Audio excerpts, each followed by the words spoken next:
издание на Newsflash ке гледате. Има ли надеж за деблокада на европската перспектива по разговорите на премиерот Заев со Макрон, Меркел и Радев на самитот во Словенија? Се отвора Пандорината кутија со документи кои кријат огромни суми на пари. Политичари, светски лидери и звезди инволвирани од целиот свет, па дури од Балканот. Само 25 од 301 кандидати за градоначалници се жени.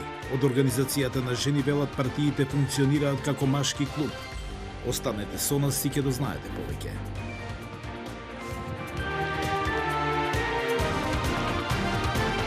Поздрав од Вашингтон. Ова е ТВ журналот Newsflash на Гласот на Америка на македонски јазик. Јас сум Иван Чономовски. Потребен е поглед кон иднината за да се решат билатералните спорови од минатото, рече премиерот Зоран Заев на самитот за Западен Балкан во Словенија. Заедно со вице-премиерот Никола Димитров имавме средба со председателот на Франција Макрон, канцеларката на Германија Меркел и председателот на Бугарија Румен Радев, на која беше изразена посветеноста на процесот на проширување на Европската Унија со земјите од Западен Балкан, напиша Заев на неговата официјална Facebook страница. Повеќе детали од самитот на нашата веб страница, ние продолжуваме со останатите вести. Светски лидери, политичари и поп звезди се меѓу илјадниците лица за кои се откри дека криеле огромни суми пари преку мрежа на анонимни компании, познати како Пандорини документи, кои се дел од речиси 12 милиони документи такви. Меѓу најшокирачките откритија во Пандорините документи е скриеното богатство на председателот на Азербејџан Илхам Алиев и на неговото семејство. Откривните материјали покажуваат дека семејството на Алиев и неговите блиски размениле имот во Британија вреден 544 милиони долари во текот на изминатите 15 години. Ричел Тека е дел од Transparency International. Откако ова семејство дојде на власт во 1993 година, презеде контрола врз многу од државните витални индустрии и природни ресурси, стекнувајќи на тој начин богатство. Сето тоа е направено на штета на граѓаните на оваа држава. Има луѓе кои страдаат бидејќи лидерите им ги земаат нивните ресурси. Објавените документи откриваат дека кралот на Јордан Абдула изградил тајна империја од недвижности во САД и Британија во вредност од преку 100 милиони долари. Абдула ги отфрли тврдењата од и сакал да го сокрие богатството. Нема ништо што треба да крием од кој било, но ние сме посилни од ова. Не е прв пат Јордан да биде цел на напади. Министри и нивните семејства од кабинетот на Пакистан, блиски соработници на премиерот Имран Кан, се меѓу оние со сопствени офшор компании вредни милиони долари. Кан рече дека ќе бидат истражени. Чешкиот премиер Андреј Бабиш користел анонимни офшор компании да купи имот во Франција вреден 22 милиони долари. Бабиш учествува во генералните избори во државата и ги бранеше неговите постапки на телевизиска дебата. Парите беа исплатени од Чешка банка. Тоа се оденочени пари. Тие се мои пари и се вратени назад во Чешка. И кенискиот председател Ухуру Кенијата и 6 членови од неговото семејство се поврзуваат со преку 12 офшор компании, една од нив вредна преку 30 милиони долари. Нема доказ дека семејството на Кенијата украло државни пари. Повеќето од активностите откриени со Пандорините документи, вклучувајќи го и креирањето на офшор компании, се легални. Една работа е заедничка во повеќето откритија – Лондон. Британскиот главен град и поврзаните територии, како британските девствени острови, нудат скриена мрежа од правни структури направени да прикријат кој навистина ги поседува парите, вели Тека. Можете да купите имот анонимно ако користите компанија која е регистрирана на странска територија каде се чува во тајност. Имаме и луксузни услуги за глобалната елита. И за жал имаме и загрижувачки број на сметководители, адвокати и агенти за недвижнини, кои се срекни да им помогнат на корумпираните лица да го сокријат богатството. Британската конзервативна партија е вовлечена во обвинувањата откако документите открија и партиски донатори се поврзани со наводна корупција. Канцеларот Риши Сунак негираше дека репутацијата на Лондон за избегнување данок е срамна, велејќи дека владината борба за справување со глобалната корупција е силна.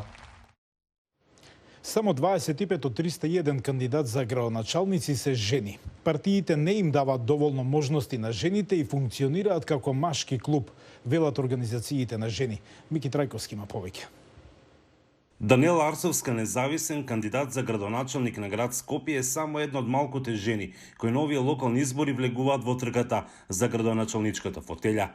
Арсовска за Гласот на Америка вели дека е предизвик да се води македонската метропола и токму затоа се одлучила на ваков чекор. Она кое што лично беше предизвик за мене, тоа што не сакам да стојам по страна, сакам да ги менувам нештата, особено кога гледам и знам дека може да бидат подобри, а особено бидејќи знам дека својот човечки потенцијал можам да го искористам како добар менаџер, да го направам градот едно поубаво место за живење. Податоците покажуваат сериозен дисбаланс на соодносот мажи и жени, односно дека само 8% или 25 од вкупно 301 кандидат за градоначалник се жени. Верувам дека во оној момент кога ние ќе ги добиеме шансите да ги водиме градовите и да покажеме и да докажеме што на кое што го можеме како квалитетни личности, дека на следните избори многу повеќе жени ќе имаат шанси, па можеби ќе зборуваме и за еднакви можности, за еднакви права, меѓутоа и за еднакви проценти на застапеност на жените на овие позиции. Ова покажува дека родовата еднаквост во политиката е само декларативна заложба на партиите, велат од Организацијата на жените на општина Свети Николе.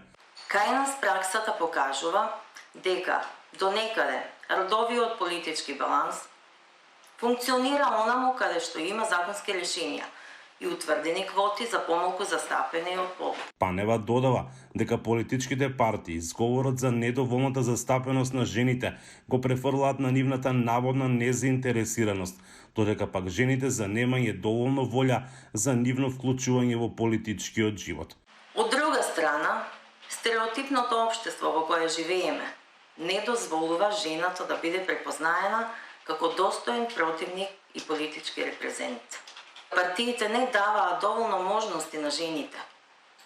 Функционираат како машки клуб, каде на жената и даваат шанса да се покаже и докаже само ако мора да се исполни законска обврска. Како примери каде има подеднакво учество на мажи и жени во општествениот и политичкиот живот, Панева ги наведува Шведска и Исланд, а од регионот тоа е напредокот вели на Албанија. Од Охрид за Гласот на Америка, Мики Трајковски. Во САД, како и во 26 други држави во светот, се имплементира студентската програма за органско градинарство, која првпат започна во Лос Анџелес. Мајко Саливан за ефектот на овој проект. Се садат зелка, келј, роквица, артичоки, билки во училиште во Калифорнија, каде учениците се запознаваат со градинарството. Веќе ја научија разликата меѓу почва и кал, како и тоа што правиме во нашата градина и како ќе ги одгледуваме засадените овошје и зеленчук. Многу е возбудливо за нив.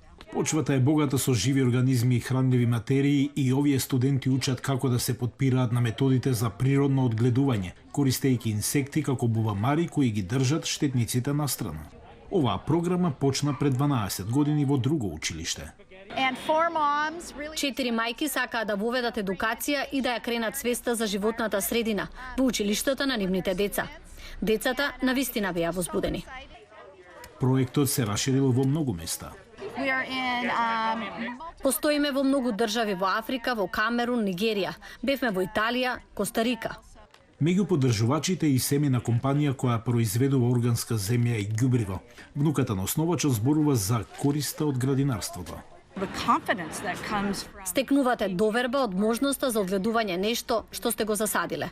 И поминувањето време во градина ги учи учениците за животната средина.